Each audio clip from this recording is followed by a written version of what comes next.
நம்மளுடைய தமிழகத்தினுடைய நடந்த அவலங்களை எடுத்து சொன்னால் அதை தாங்கக்கூடிய பக்குவம் எதுவும் கிடையாது.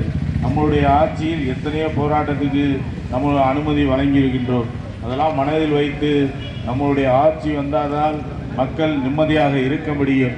அதற்கு நம்மளுடைய மாவட்ட கழகத்துடைய செயலாளரும் அருமையண்ணன் ஆர்பி உதயகுமார் அவர்கள் எடுக்கின்ற வழியில் செல்வோம் வெல்வோம் என்று சொல்லி அம்மாவுடைய அரசு விரைவில். அடுத்தபடியாக திருப்பரங்குன்றத்துடைய முன்னாள் சட்டமன்ற உறுப்பினரும் நம்முடைய பூசாரிவரை சேர்ந்த அருமை மேற்று ஏகேடி ராஜா அவர்கள் மத்தியிலே பேசுவார்.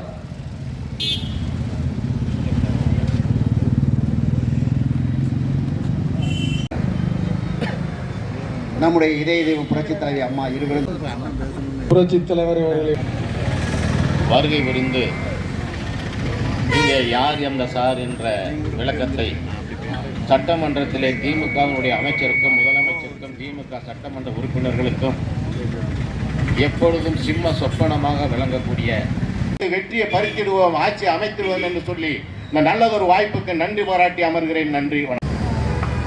அனைத்து இந்திய அண்ணா திராவிட முன்னேற்ற கழகத்தின் சார்பாக வெற்றியோடும் நடைபெற்றுக் கொண்டிருப்பது திமுக அரசு என்பதை கள்ளத்தனமாக பெற்றுக் கொண்டிருப்பதை நிரூபிக்கின்ற வகையில் இந்த போராட்டம் அமைந்திருக்கிறது. அதே வேளையில் நீங்க பார்த்தீங்கன்னா பஸ் ஸ்டாண்டில் போன வாரம் கஞ்சா குடிச்சு வச்சிருக்காங்க. அந்த கஞ்சாவே போலீஸே யார் அந்த ஐயா, அந்த ஐயா வருவார் நிச்சயம் தான் என்பது நமக்கு ரொம்ப நாள் இல்லை, கிட்டத்தட்ட இந்த ஒரு ஆண்டு. இதய தெய்வம் டாக்டர் புரட்சி தலைவர் மன்னாதி மன்னன் மக்கள் திலகம் எம்ஜிஆர் அவர்களை வணங்கி, மாண்புமிகு இதய தெய்வம் டாக்டர் புரட்சி தலைவி அம்மா அவர்களையும் வணங்கி, கழகத்தினுடைய பொதுச் செயலாளர் சட்டமன்ற எதிர்க்கட்சியினுடைய தலைவர் முன்னாள் முதலமைச்சர் அன்பிற்குரிய அருமை அண்ணன் எடப்பாடியார் அவர்களுடைய நல்ல ஆலோசனையின்படி இன்றைக்கினரும் அன்பிற்குரிய அருமை அண்ணன் பூமா ராஜா அவர்களை இந்த நல்ல நிகழ்ச்சியிலே எங்களுக்கு பின்னால் நல்லதொரு கருத்துக்களையும் பிரச்சார விளக்கத்தையும் சொல்ல இருக்கின்ற மதுரை புறநகர் மேற்கு மாவட்ட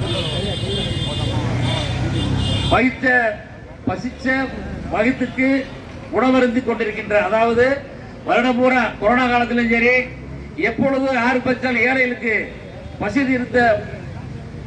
பசி இருக்கக்கூடியவர் நம்முடைய அமைச்சர் அவர்கள் என்பதை தெரிவிப்பதோடு, கடந்த கிட்டத்தட்ட தைப்பூசத்திற்கு 2 மாதங்கள் தொடர்ந்து அன்னதானம் வழங்கினார்.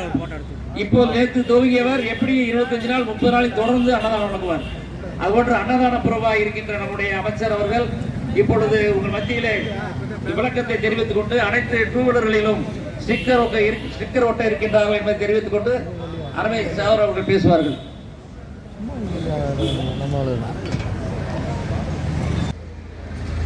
இன்றைக்கு தை பொங்கலிலே 144 வீடு கொண்ட பழனியிலே குடிகொண்டு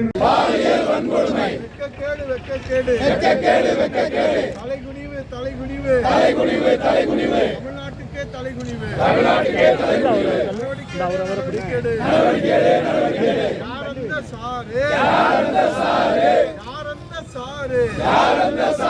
ஸ்டாலின் அரசே திமுக அரசே நடவடிக்கை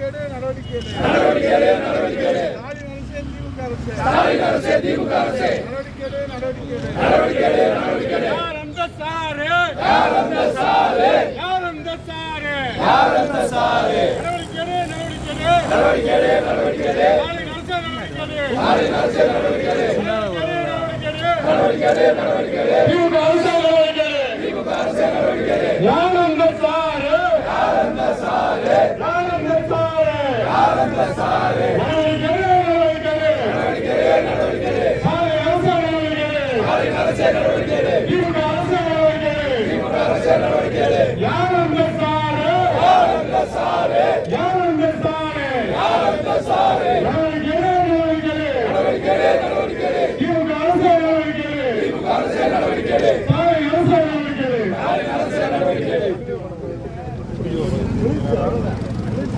வண்டி தான் முடிஞ்சதா